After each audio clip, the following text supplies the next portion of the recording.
नमस्कार विद्यार्थी मित्रांनो, अभ्यास मित्र परिवारामध्ये तुम्हा सर्वांचं स्वागत आहे. मित्रांनो, आज थोडं आपण हे लेक्चर जे आहे ते लेट घेतोय. काही कारणास्तव मला सकाळी 6 वाजता हे लेक्चर घ्यायला जमलं नाही, त्यामुळे हे लेक्चर जे आहे थोडं लेट अपलोड होणार आहे. तर लेक्चर सुरू करूया. बघा, लेक्चर सुरू करण्या अगोदर आपल्या राज्यसेवेच्या 2 बॅचेस आहे, फाउंडेशन बॅच आणि प्रिलिमची बॅच, हे तुम्ही जॉईन करू शकता. यामध्ये सगळंच असणार आहे, तुम्हाला बाकी कशाचीच गरज पडणार नाही. फाउंडेशन बॅच मध्ये अगदी एनसीईआरटी स्टेट बोर्डचे लेक्चर, त्याचबरोबर विजयश्री बॅच मध्ये live plus recorded lecture, notes, test series, सगळ्या गोष्टी तुम्हाला या बॅचेस मध्ये बघायला मिळणार आहे. सेम जशी राज्यसेवेची फाउंडेशन बॅच आहे तशी कंबाईनची पण फाउंडेशन बॅच आहे. कंबाईन गट ब मुख्य परीक्षेसाठी यशस्वी बॅच आहे. त्याचबरोबर विजेता नावाची कंबाईन गट क पूर्व परीक्षेसाठी रिव्हिजन बॅच आणि प्रॉपर डिटेलमध्ये सिलेबस कव्हर केले जाणारी लक्ष्य बॅच तुम्हाला इथं बघायला मिळेल. यासाठी तुम्हाला आपला अभ्यास मित्र ॲप्लिकेशन डाउनलोड करायचे आहे. त्यामध्ये तुम्ही सेपरेट नोट्स पॅक सुद्धा आपला परचेस करू शकता. ठीक आहे, तर सुरुवात करूया आजच्या लेक्चरला. बघा मित्रांनो, टेलिग्राम चॅनल इंस्टाच्या पेजवर पण फॉलो करून ठेवा, जेणेकरून तुम्हाला रेग्युलर नोटिफिकेशन अभ्यास विषयक रील्स येत जाईल. मे 2025 मध्ये भारतीय सैन्याने ऑपरेशन केलर अंतर्गत दहशतवादी विरोधी कारवाई जी आहे ती कुठे केलेली आहे? तर ऑपरेशन केलर जे आहे मित्रांनो, शोपियान जम्मू काश्मीर मध्ये आपण सुरू केलेला आहे. कुठे सुरू केलेला आहे? शोपियान जम्मू काश्मीर मध्ये सुरू केलेला आहे. ऑपरेशन काही महत्त्वाचे लक्षात ठेवायचे, ऑपरेशन सिंदूर जे आहे तर ते आता आपण अलीकडे सुरू केलं होतं पाकिस्तानमधील दहशतवादी तळ उद्ध्वस्त करण्यासाठी. त्यानंतर अमरनाथ यात्रा व्यवस्थित व्हावी यासाठी आपण ऑपरेशन शिवा जे आहे ते सुरू केलेलं आहे. म्यानमार मध्ये भूकंप आल्यानंतर आपण ऑपरेशन सुरू केलं होतं ब्रह्मा. कोणतं? ब्रह्मा. त्यानंतर जर बघितलं तर जे टर्की आणि सिरियामध्ये भूकंप आला तेव्हा आपण ऑपरेशन दोस्त सुरू केलं होतं. दोस्त. तर काही ऑपरेशन जे आहे ते लक्षात ठेवा, 100% यावर प्रश्न विचारला जाईल. ऑपरेशन केलर जे आहे ते शोपियान जम्मू काश्मीर मध्ये सुरू करण्यात आलेलं आहे. दहशतवादी विरोधी ऑपरेशन आहे. तर आपण जर बघितलं तर जम्मू काश्मीर मधील शोपियान जिल्ह्यात ऑपरेशन केलर अंतर्गत दहशतवादी मोहीम जी आहे ती राबवण्यात आली. या कारवाईमध्ये पहलगाम हल्ल्यामध्ये सहभागी असणारे 3 जे काही लष्कर ए तोयबाचे दहशतवादी जे आहे ते मारले गेलेले आहे. त्याचबरोबर सुरक्षा दलांनी जी काही कडक सुरक्षा प्रणाली जी आहे ती सुद्धा लागू केलेली आहे. आजच्या लेक्चरचा मोस्ट इम्पॉर्टंट क्वेश्चन 3 स्टार आपण मार्क करूया इथं. केंद्रीय लोकसेवा आयोगाचे म्हणजे UPSC चे नवीन अध्यक्ष म्हणून कुणाची नियुक्ती करण्यात आलेली आहे? तर UPSC चे नवीन अध्यक्ष बनलेले आहे अजय कुमार. यांची नियुक्ती जी आहे ती कुणाच्या जागी करण्यात आलेली आहे? तर प्रीती सुदान यांच्या जागी यांची नियुक्ती करण्यात आलेली आहे.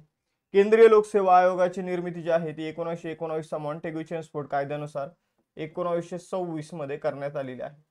लोकसेवा आयोगाशी संबंधित एक कमिशन सुद्धा आहे, तर त्या कमिशनचं नाव लक्षात ठेवायचे, ली कमिशन. कोणतं कमिशन? ली कमिशन. त्याचबरोबर लोकसेवा आयोगाबाबत तरतुदी जी आहे केंद्रीय आणि राज्य, तर ते भारतीय राज्यघटनेच्या कलम 315 ते 323 मध्ये दिलेले आहे. भाग जर विचारला तर भाग आहे 14. भाग 14 मध्ये तरतुदी दिलेल्या आहे.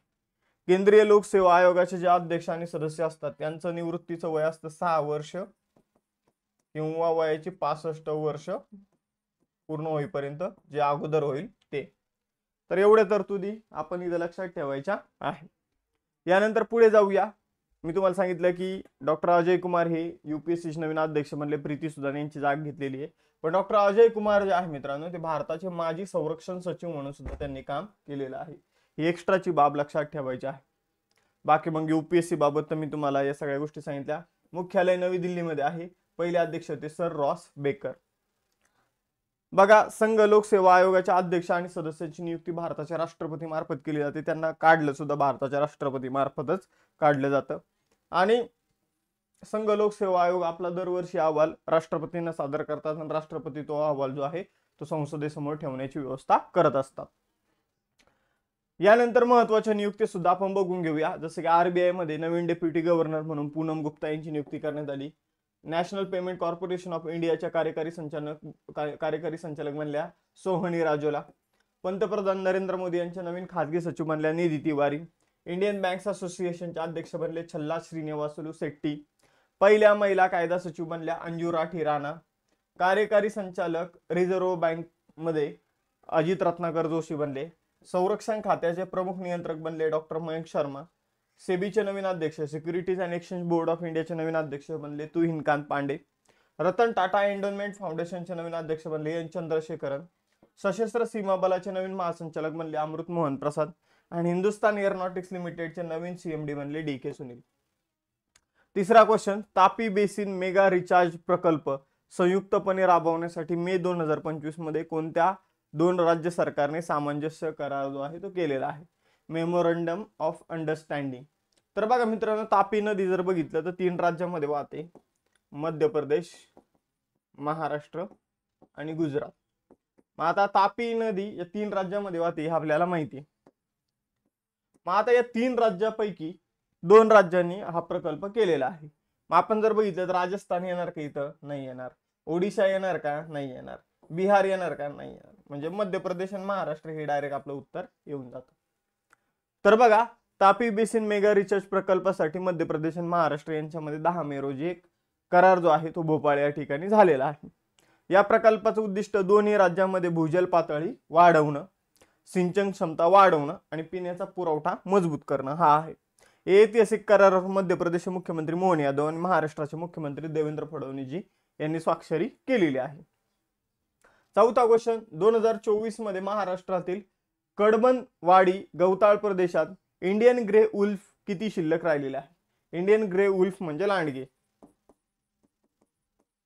आपण जर बघितलं तर महाराष्ट्रामध्ये सध्या इंडियन ग्रे उल्फ 2024 मध्ये फक्त 6 शिल्लक राहिलेले आहे कडबनवाडी गवताळ प्रदेशामध्ये. आता फक्त 6 काय म्हणायचंय सर तुम्हाला? तर 2016 मध्ये हे जे लांडगे होते हे 70 होते. आता ते 2024 मध्ये फक्त 70 वरून 6 वर त्यांची संख्या आलेली आहे. तर हे आपल्याला समजतं यावरून. पुणे जिल्ह्यातील इंदापूर तालुक्यामध्ये कडबनवाडी गवताळ प्रदेश आहे, तिथे इंडियन ग्रे उल्फची संख्या जी आहे ती झपाट्याने कमी झालेली आपल्याला बघायला मिळते. आता ही संख्या कमी होण्याचं नेमकं कारण काय? तर भटके कुत्रे यांचे हल्ले, ठीक आहे. त्यानंतर केनाइन डिस्टेंबर व्हायरस एक पसरलेला आहे. त्यानंतर मानवाचा जो काही आपण म्हणूया की हस्तक्षेप जो आहे तो वाढलेला आहे, शिकार झालेली आहे.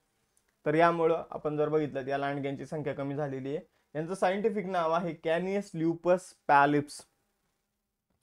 वेसक पोया 2025 हा बौद्ध उत्सव कुठे आयोजित केला जातो? तर वेसक पोया 2025 हा उत्सव अलीकडे जर बघितला तर नुवार एलिया श्रीलंकामध्ये आयोजित करण्यात आला. तर श्रीलंकामध्ये आपण जर बघितलं, श्रीलंका हा एक बौद्ध धर्मीय देश आहे. मग श्रीलंकामधील प्रसिद्ध हा उत्सव आहे नुवारा एलिया. या ठिकाणी आपण जर बघितलं तर वेसाक पोया नावाचा बौद्ध उत्सव जो आहे तो सेलिब्रेट केला जातो. आता हा जो उत्सव आहे तर गौतम बुद्धांच्या जन्म, ज्ञानप्राप्ती आणि महापरिनिर्वाणाच्या स्मरणार्थ सेलिब्रेट केला जातो. मे 2025 मध्ये ऑस्ट्रेलियाच्या पहिल्या महिला विरोधी पक्षनेता कोण बनल्या? तर ऑस्ट्रेलियामध्ये पहिल्या महिला विरोधी पक्षनेता बनल्या सुझान ले. त्यांनी जर बघितलं तर अँगस टेलरचा पराभव केला.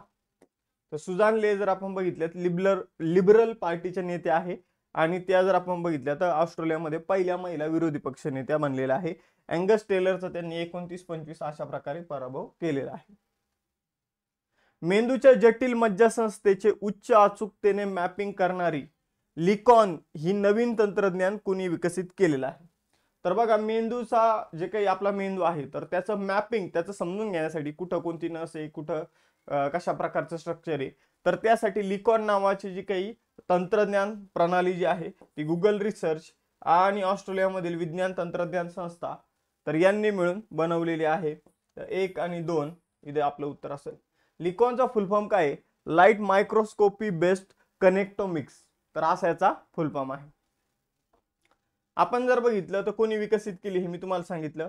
लिकॉन काय करतं तर जे काही न्यूरोसायन्स मधील म्हणजे मेंदूच्या अभ्यासाला आपण जर बघितलं तर मेंदूशी संबंधित न्यूरो हा शब्द वापरला होता. मग न्यूरोसायन्स जे आहे मेंदूच्या अभ्यासाला म्हटलं जातं. तर न्यूरोसायन्स मधील कनेक्टिव्हिटी समजून घेण्यासाठी हे तर मदत करणार आहे.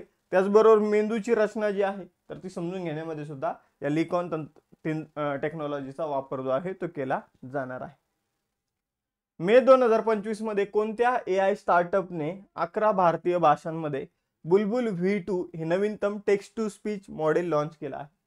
तर बघा, आजकाल समजून घ्या की टेक्स्ट टू स्पीच मॉडेल काय आहे तर एखादं पुस्तक असेल आणि समजा येथे PDF आपण त्याची अपलोड केली की त्याचा ऑडिओ तयार होऊन आपल्याला मिळेल.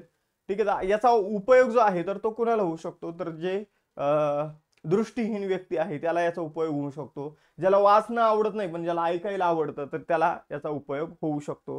तर बुलबुल V2 नावाचं जे काही AI आहे ते सर्वम AI ने बनवलेलं आहे आणि या 11 भाषेमध्ये टेक्स्ट टू स्पीच करणारं मॉडेल आहे. तर आपण जर बघितलं बुलबुल V2 जे आहे ते अलीकडे लॉन्च करण्यात आलेलं आहे. 11 भारतीय भाषांमध्ये जे काही लिखाण असेल त्याला ते कन्वर्ट करेल ऑडिओमध्ये. तर आपण जर बघितलं तर पूर्वी एक बुलबुल V1 नावाचं मॉडेल होतं, त्याच्यापेक्षा याचा वेग जो आहे तो जास्त आहे. जे काही शब्दांची स्पष्टता आहे, उच्चार जो आहे तो स्पष्टपणे करण्यात आलेला आहे. स्वर रचना व्यवस्थित करण्यात आलेली आहे. PMO prime minister office through the इयर्सचे लेखक कोण आहे? लेखक कोण आहे? तर PMO prime minister office through the years या पुस्तकाचे लेखक आहे हिमांशू रॉय. तर हिमांशू रॉय यांनी हे पुस्तक लिहिलेलं आहे. रूपा पब्लिकेशन मार्फत प्रकाशित झालं होतं 15 एप्रिल 2025 ला. भारतीय पंतप्रधान कार्यालयाच्या इतिहासाचे, रचनेचे आणि कामकाजाचे तपशीलवार विश्लेषण जे आहे तर PMO ऑफिसचे या पुस्तकामध्ये करण्यात आलेले. स्वातंत्र्यापासून आजपर्यंत विविध पंतप्रधानांच्या कार्यकाळात पंतप्रधान कार्यालयाची भूमिका आणि जी काही उत्क्रांती झालेली आहे तर त्यावर हे पुस्तक प्रकाश टाकतं. कोणत्या राज्याच्या सरकारने ग्रामपंचायत क्षेत्रातील संरक्षण कर्मचाऱ्यांच्या घरासाठी मालमत्ता करात पूर्ण सूट जाहीर केली आहे? तर आंध्र प्रदेशने अलीकडे काय केलं, तर आंध्र प्रदेशचे जे उपमुख्यमंत्री आहे पवन कल्याण यांनी असं जाहीर केलं की आंध्र प्रदेशमध्ये समजून घ्या जे कोणी ज्या घरातील व्यक्ती सैन्यामध्ये असेल तर त्या घराकडून आम्ही टॅक्स जो आहे तो घेणार नाही. पण ही जी काही तरतूद आहे ही फक्त एका घरासाठीच लागू असेल. म्हणजे समजून घ्या की एखादा जवान आहे आणि त्याची समजून घ्या त्यांचं एक घर आहे, त्यांच्या काकांचं एक घर आहे किंवा त्यांचेच 2 घर आहे तर त्याला लागून असेल. हे फक्त एका घरासाठी मालमत्ता करात सूट तुम्हाला बघायला मिळेल. तर आंध्र प्रदेशचे उपमुख्यमंत्री पवन कल्याण यांनी ग्रामपंचायत क्षेत्रात असणारे संरक्षण कर्मचाऱ्याचे जे घर आहे तर त्यांना सूट जी आहे ती जाहीर केलेली आहे. ही सूट जी आहे तर आपण जर बघितलं जे संरक्षण कर्मचारी त्यांचे पती पत्नी तर यांचे जे घर असतील त्यांना लागू असेल. ही सूट फक्त एकाच कुटुंबाद्वारे वापरल्या जाणाऱ्या आणि एकाच घर क्रमांका असलेल्या एकाच निवासी मालमत्तेला लागू राहील. म्हणजे एकापेक्षा जास्त घर असेल तर त्याला ही सूट लागू राहणार नाही. त्यापैकी एक घर जे आहे तर त्याला ती सूट मिळेल. तिरंदाजी विश्वचषक 2025 स्टेज 2 मध्ये भारताचं स्थान काय? तर तिरंदाजी विश्वचषक जो 2025 मध्ये आयोजित करण्यात आलेला आहे तर तो 4 स्टेज मध्ये खेळवला जातो. किती? 4 स्टेज मध्ये. मग स्टेज 1 मध्ये भारताचं स्थान 3रं होतं. स्टेज 2 मध्ये भारताचं स्थान जे आहे तर ते द्वितीय राहिलेलं आहे. ठीक आहे, दुसरे राहिलेले आहे, सेकंड राहिलेले आहे. आपण जर बघितलं पहिल्या क्रमांकावर दक्षिण कोरिया 7 पदकं त्यांनी जिंकली ज्यामध्ये 5 सुवर्ण पदकं आहे. भारत दुसऱ्या क्रमांकावर 7 पदकं 2 सुवर्ण पदकं आहे आणि चीन तिसऱ्या क्रमांकावर 6 पदकं आहे ज्यामध्ये 1 सुवर्ण पदक आपल्याला बघायला मिळतं. आपण जर बघितलं मित्रांनो तर शांघाय चीन या ठिकाणी हा विश्वचषक आयोजित करण्यात येत आहे. आपण जर बघितलं ही स्पर्धा जागतिक तिरंदाजी महासंघाद्वारे आयोजित केली जाते. वर्षभरात 4 टप्प्यात ही स्पर्धा होत असते. 12वा क्वेश्चन, शाळा सोडलेल्या मुलांना शिक्षण व्यवस्थेशी पुन्हा जोडण्यासाठी नया दिशा उपक्रम कुणी सोडला? तर ज्या मुलांनी शाळा सोडलेल्या आहे परत त्यांना शाळेत आणण्यासाठी दिल्ली पोलिसांनी काय केलेलं आहे, नई दिशा उपक्रम जो आहे तर तो सुरू केलेला आहे. तर कशासाठी सुरू केला तर हे तुम्हाला आता समजलं असेल.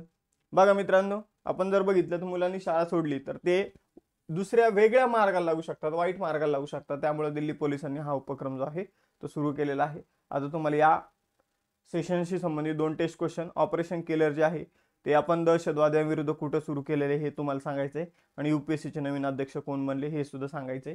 त्याचबरोबर आपल्या राज्यसेवेच्या 2 बॅच आहे, प्री प्लस मेन्सची फाउंडेशन बॅच आणि फक्त प्रिलिमची बॅच आहे. त्यानंतर फाउंडेशन बॅच कंबाईनसाठी पण आहे आणि यशस्वी बॅच नावाची मुख्य परीक्षेसाठी सुद्धा बॅच आहे ग्रुप बीच्या. त्याचबरोबर आता 1 जूनला जी घटक पूर्व परीक्षा होणार आहे त्यासाठी विजेता बॅच आहे आणि लक्ष्य बॅच जी आहे तर ती सुद्धा घटक पूर्व परीक्षेसाठीचे, पण यामध्ये डिटेल स्वरूपात लेक्चर आपल्याला बघायला मिळेल. त्याचबरोबर हा नोट्स पॅकेज जो तुम्ही अभ्यास मित्राच्या ॲप्लिकेशन मधून परचेस करू शकता.